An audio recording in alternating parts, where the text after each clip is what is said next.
सम्मानित साथियों, नमो बुद्धाय, जय भीम। हमेशा की भांति एक बार पुनः हम लेकर उपस्थित हो चुके हैं आज का क्रांतिकारी डॉक्टर अंबेडकर संदेश लेकर। आज के अंबेडकर संदेश में राजनीति की बारीकी आपको समझना हो तो आज के अंबेडकर संदेश को आपको जरूर देखना चाहिए। अगर आप सच्चे नेता बनना चाहते हैं और आप अपने राजनीति में अपना भविष्य तलाशते हैं, समाज का सच्चा नेता बनना चाहते हैं, तो बाबा साहब क्या कुछ कहते हैं, सच्चा नेता बनने के लिए क्या जरूरी है, आज के अंबेडकर संदेश आपके लिए विशेष खास होने वाला है। इसलिए सम्मानित साथियों, आज के अंबेडकर संदेश को अंत तक बात कीजिए। आज के अंबेडकर संदेश का विषय, हमारे कार्यकर्ताओं को चाहिए कि वे राजनीतिक, धार्मिक और आर्थिक समस्याओं का बारीकी से अध्ययन करें। आज के अंबेडकर संदेश में बाबा साहब के जीवन संघर्ष की झलक मिलती है। आप अंत तक वाच करेंगे तो निश्चित तौर पर आप भी स्वयं ये देख पाएंगे। बाबा साहब डॉक्टर अंबेडकर संपूर्ण वाङ्मय खंड 40 से पेज नंबर 318 से 321 तक आज का ये स्पीच है। जुलाई 1953 में मराठवाड़ा शेड्यूल कास्ट फेडरेशन की ओर से मराठवाड़ा क्षेत्र के कार्यकर्ताओं की हुई बैठक में डॉक्टर बाबा साहब अम्बेडकर ने मार्गदर्शन किया। बाबा साहब डॉक्टर भीमराव अम्बेडकर ने अपने भाषण में कहा कि चुनाव ही राजनीति है, ऐसा कार्यकर्ता मानने लगे हैं। ये भी माना जा रहा है कि चुनावों के बगैर राजनीति के कोई मायने नहीं है। इसीलिए चुनाव के समय सभी टिकट पाने के लिए कोशिशों में लगे रहते हैं और चुनाव खत्म होते ही सभी इत्मीनान से बैठ जाते हैं। लेकिन राजनीति कुल समाज जीवन का एक छोटा अंग है। राजनीति यानी सब कुछ नहीं होता। सच पूछो तो राजनीति बाकी बचा हुआ अनाज है। समाज की उन्नति केवल राजनीति से नहीं होती। बाबा साहब आगे कहते हैं कि समाज की उन्नति के कई कारण होते हैं। सामाजिक आर्थिक मसले कम महत्वपूर्ण नहीं होते। समाज की सर्वांगीण प्रगति के लिए इन सभी बातों की ओर एक समान ध्यान देना जरूरी है। ये बात कार्यकर्ताओं को समझनी है। कार्यकर्ता जब राजनीति को ही महत्वपूर्ण मानते हैं तब उन्हें लगता है कि चुनाव के समय टिकट पाने के लिए जद्दोजहद करना, टिकट न मिलने पर समाज में फूट डालना, चुनाव हारने पर निराश होकर आराम से सो जाना और जीत जाएं तो असेंबली में जाकर मुंह सिलकर बैठे रहना, राजनीति में इतना ही कार्य होता है। हैदराबाद क्षेत्र में आज लगभग 2 सालों से असेंबली का कामकाज चल रहा है। इस क्षेत्र से आरक्षित जगहों पर कुल 31 उम्मीदवार अस्पृश्य समाज से चुनकर आए हैं। लेकिन इन 2 सालों में वहां जाकर उन्होंने क्या किया? असेंबली में 3 तरह के कार्य होते हैं। असेंबली में प्रस्ताव रखना, विल रखना और बजट का अध्ययन कर उस पर बोलना। क्या इनमें से एक आध बात तो इन उम्मीदवारों में से किसी ने की होगी? कम से कम मेरे देखने में तो कुछ नहीं आया। असेंबली के कामकाज की खबरें अखबार में नहीं आती, शायद इसलिए मुझे उनके बारे में कुछ पता ना हो। कहने का मतलब सिर्फ यही है कि असेंबली में चुनकर जाने के बाद हमारे उम्मीदवारों को कम से कम ये बातें करनी ही चाहिए। कार्यकर्ताओं के सामने अगर राजनीति ही प्रमुख उद्देश्य रहा तो वहाँ भी उन्होंने कोई काम नहीं किया है। कम से कम मेरे देखने में तो यही आया है। ये लोगों के निश्चय के साथ अगर ये तय करें कि वे एकता से कार्य करेंगे तो मुझे यकीन है कि कांग्रेस सरकार ही नहीं, अन्य पार्टियां भी हमारे लोगों से डरेंगी। हमने जो आरक्षित जगह पाई हैं वे अस्पृश्य समाज के हित के लिए हैं। जिन लोगों को हमारे हित की खातिर हमने संसद भेजा, जिन पर हमें भरोसा है, उन लोगों को क्या अस्पृश्य समाज के हित के लिए संघर्ष नहीं करना चाहिए? बाबा साहब आगे कहते हैं कि गांधी जी से जो मेरा विरोध था या कांग्रेस और देश के लोगों का जो विरोध मैंने सहा है, उसकी वजह एक ही है। वजह यही है कि अस्पृश्य लोगों के हित में वे लोग कुछ काम नहीं कर सकते। सरकार ने और इस देश के लोगों ने हमारा कहना सुना, हमारी मांगे अगर मंजूर की तो विरोध की या लड़ने की कोई वजह बाकी नहीं रहेगी। लेकिन ऐसा नहीं होता है और हमें लड़ना पड़ता है। अगर कोई राजनीति में आना चाहता है तो पहले उसे राजनीति के बारे में अच्छे से अध्ययन करना होगा। पढ़ाई के बगैर दुनिया में कुछ भी कर पाना संभव नहीं है।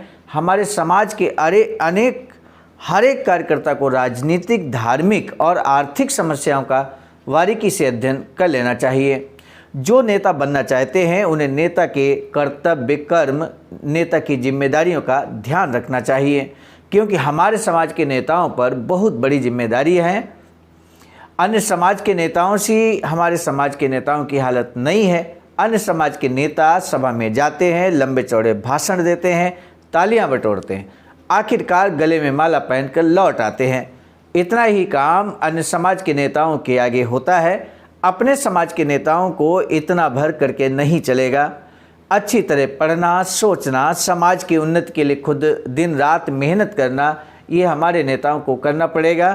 तभी वे लोगों का थोड़ा बहुत भला कर पाएंगे, वही सच्चे नेता बन पाएंगे। आपको लगता है नेता बनना बहुत आसान है, लेकिन मेरी मानो तो नेता बनना बहुत कठिन काम है। खुद मुझे नेता होना बहुत मुश्किल काम लगता है। मेरा नेता होना दूसरों की तरह नहीं है। जब मैंने आंदोलन छेड़ा तब किसी भी तरह का संगठन नहीं था। खुद मुझे ही सभी काम करने पड़ते थे। संगठन करना था तो मुझे ही करना पड़ता था। अखबार शुरू करना था तो वह भी मुझे ही करना पड़ा। इसीलिए मूक नायक, बहिष्कृत भारत, जनता आदि अखबार मुझे ही चलाने पड़े। प्रेस चलानी थी तब खुद ही मुझे प्रेस चलाने की सारी तैयारी करनी पड़ी थी। संक्षेप में मुझे हर बात का शून्य से निर्माण करना पड़ा है। जो हुआ वह सब परिपूर्ण है, ऐसा मेरा कहना नहीं है। मेरा कहना तो ये है कि जो हुआ वह जो होना चाहिए था उसका शतांश भी नहीं है। अभी बहुत कुछ करना बाकी है। आगे राह बड़ी लंबी है जो हमें चलकर तय करनी पड़ेगी। अब तक जो भी हुआ है वह मानव आंदोलन का पौधा लगाया गया है, उसे सींच कर वृक्ष बनाना है। कहने का मतलब यही है कि हमारे नेताओं पर बहुत बड़ी जिम्मेदारी है। लोगों में जागरूकता पैदा करना, उनका संगठन खड़ा करना बेहद महत्वपूर्ण काम है। हर नेता को ये काम करना होगा। हमारे कार्यकर्ताओं में बहुत धैर्य का होना जरूरी है। जिसमें धैर्य नहीं वह नेता नहीं बन सकता। जो आदमी मरने के लिए तैयार होता है वह कभी नहीं मरता है। जो मृत्यु से डरता है वो पहले से ही मरा हुआ होता है। इस देश के हिंदू हमें बहुत तकलीफ़ें देंगे, हमारी राह में कई रोड़े पैदा करेंगे, लेकिन जो भी हो हमने जो राह अपनाई है, जिसे हम इंसानियत कहते हैं, उसे पाने की कोशिश हमें कभी नहीं छोड़नी है। इसीलिए हमारे हर कार्यकर्ता का धैर्यवान होना जरूरी है। हमें ध्यान में रखना होगा कि सम्मानजनक व्यवहार करना हमारा परम कर्तव्य है। हमारा आंदोलन उसी के लिए है। इसलिए कठिन परिश्रम के लिए आप सब खुद को तैयार करें। दूसरी महत्वपूर्ण बात यह है कि हमारे लोगों में अंधविश्वास बहुत है। जो भी उठता है पंडित पैटर्न आलंदी के लिए निकल लेता है। बाबा साहब आगे कहते हैं कि मैं आपसे ये पूछना चाहता हूँ कि पंडित पैटर्न आलंदी जाकर हमने क्या हासिल किया है? पंढरपुर जाकर किसी का क्या भला हुआ है, या फिर आलंदी जाकर किसी का उद्धार हुआ है क्या?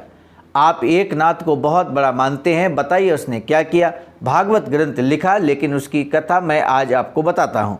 वह मरा तो उसका जनाजा एक रास्ते से जा रहा था। उसी राह से एक गृहस्थिन महार को साथ लेकर ससुराल जा रही थी। उसने एक नाथ की लाश देखी। अपने साथ चल रहे महार से उसने कहा कि मुझे अपशकुन हुआ है, मुझे अपशकुन हुआ है। उसने जो कहा वह एक नाथ की लाश ने सुना और वह उठकर बैठ गई। उसने उस महिला से कहा, लाश ने महिला से कहा, मैं आज नहीं मरता क्योंकि मेरे कारण तुम्हें अपशकुन हो रहा है। इतना कहकर वह अपने घर चला गया। आगे एक नाथ और उसकी पत्नी ने नदी में कूदकर जान दे दी। आज तक इस बात की किसी ने खोज नहीं की कि उन्होंने अपनी जान क्यों दे दी। अब आप ही बताइए, क्या कभी किसी की लाश को जिंदा होते हुए आपने देखा है? तर्कपूर्ण बात बाबा साहब कहते हैं, तार्किक बात बाबा साहब कहते हैं, और इसी तरह की तार्किक बात आप भी कर सकते हैं। क्या किसी के व्रत रहने से किसी दूसरे की लंबी उम्र हो सकती है? नहीं ना। तो इस तरह की तार्किक बातें आपको समाज में करते रहना चाहिए। बाबा साहब आगे कहते हैं कि दूसरी बात ज्ञानेश्वर की। उसने क्या किया? उसने भगवत गीता पर ज्ञानेश्वरी नाम का एक ग्रंथ लिखा। उस ग्रंथ का सारांश क्या है? दुनिया ब्रह्म में है। अगर पूरी दुनिया ब्रह्म है तो महारों मांगों में भी ब्रह्म होना चाहिए। इसलिए ज्ञानेश्वर महार मांगों में क्यों नहीं रहा? ब्राह्मणों द्वारा फिर से स्वीकृत होने के लिए उसने क्यों कोशिश की? ब्राह्मणों द्वारा उन्हें सब जाति से बाहर कर दिया गया। तब उन्हें ब्राह्मणों से कहना चाहिए था कि आप अगर मुझे अपनी जाति में नहीं लेना चाहते तो ठीक है, मैं महार मांगों के बीच जाकर रहूँगा, क्योंकि ये दुनिया ब्रह्म में है। क्यों नहीं ज्ञानेश्वर ने ऐसा कहा? आम लोगों को बरगलाने के लिए ये सब भुलावे हैं, और आप सब लोग उस झूठ के शिकार हैं। उसके भुलावे में आ गए हैं आप। इसलिए अगर आप पंडरी, जेजुरी, आलंदी जाएंगे या किसी अन्य देवता के भुलावे में आएंगे तो आपको जाति से बाहर करने की आज्ञा मुझे देनी पड़ेगी। उसके बगैर आपका पागलपन नहीं हटेगा, आप में सुधार भी नहीं आएगा। आज का युग सोचने का युग है। कोई कैसा भी झूठ फैलाए, आपको पहचानना आना चाहिए कि ये झूठ है, क्योंकि अब दुनिया में व्यवहार करते समय आपको विचार पूर्वक चलना ही पड़ेगा। अपना संगठन हमें मजबूत बनाना होगा, सभी आपसी मतभेदों को भुलाना होगा, एक विचार के साथ चलना होगा, क्योंकि बिना संगठन के दुनिया में हमें कोई नहीं पूछेगा। ये बात बाबा साहब कहते हैं। बाबा साहब कहते हैं, मैं जानता हूँ कि चुनाव के समय हमें और किसी से हाथ मिलाना होगा। अगर हमारा संगठन नहीं होगा तो कोई हमारे पास नहीं आएगा, हमें कोई नहीं पूछेगा। राजनीति ही करनी हो तो वह अच्छे से करनी होगी। इसके लिए लोगों में जागरूकता पैदा कर मजबूत संगठन बनाना होगा। मुझे नेताओं का डर नहीं है।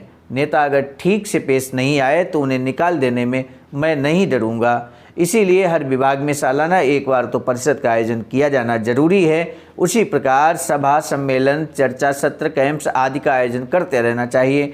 इसलिए उस बहाने हमारे कार्यकर्ता एक साथ रहेंगे, आंदोलन के बारे में अध्ययन करेंगे, जोश खरोश से काम होगा। आखिर मैं इतना ही कहना चाहता हूँ कि मैं व्यक्तिगत तौर पर किसी कार्यकर्ता से प्रेम नहीं करता। प्रेम केवल कार्य से ही होता है। जो काम करता है वही कार्यकर्ता मुझे पसंद होता है। सामान्य साथियों, यदि आप अच्छे कार्यकर्ता बनना चाहते हैं तो आपको काम करना चाहिए। अगर आप काम नहीं करेंगे तो अच्छे कार्यकर्ता नहीं हैं। बाबा साहब यही बात कहने की कोशिश कर रहे हैं। मेरे साथियों, आज का पहला प्रश्न है, बोधिसत्व बाबा साहब डॉक्टर भीमराव अंबेडकर ने शिक्षा के महत्व पर क्या वर्णन किया है? बोधिसत्व बाबा साहब डॉक्टर अंबेडकर ने शून्य से शिखर तक का सफ़र तय करने की बात किस तरह से वर्णन किया है, इस बारे में आप क्या बता सकते हैं? और सबसे महत्वपूर्ण प्रश्न ये है आपसे कि सच्चा नेता बनने के लिए क्या चीज़ ज़रूरी है? ये आज के अंबेडकर संदेश में हमने जोर देकर आपको बताया है। सच्चा नेता जो बनना चाहता है उसके लिए क्या ज़रूरी है? आप एक लाइन में भी आंसर कर सकते हैं। आज के अंबेडकर संदेश को समाप्त करने की दीजिए इजाज़त। मिलेंगे नए डॉक्टर अंबेडकर संदेश में। इस अंबेडकर संदेश को शेयर कीजिए जन जन तक। इसी निवेदन के साथ आप सभी को सादर नमो बुद्धाय, जय भीम। सामान्य साथियों, यदि आप हमारे इस चैनल आवाज़ का ऑफिशियल, जिस पर नियमित सुबह 5 बजे डॉक्टर अंबेडकर संदेश आपको मिलता है, आप हमारे इस चैनल को सपोर्ट करना चाहते हैं तो हमारा आपसे निवेदन है कि आप हमारे इस चैनल को सब्सक्राइब कर लें, वीडियो को शेयर, लाइक, कमेंट जरूर करें।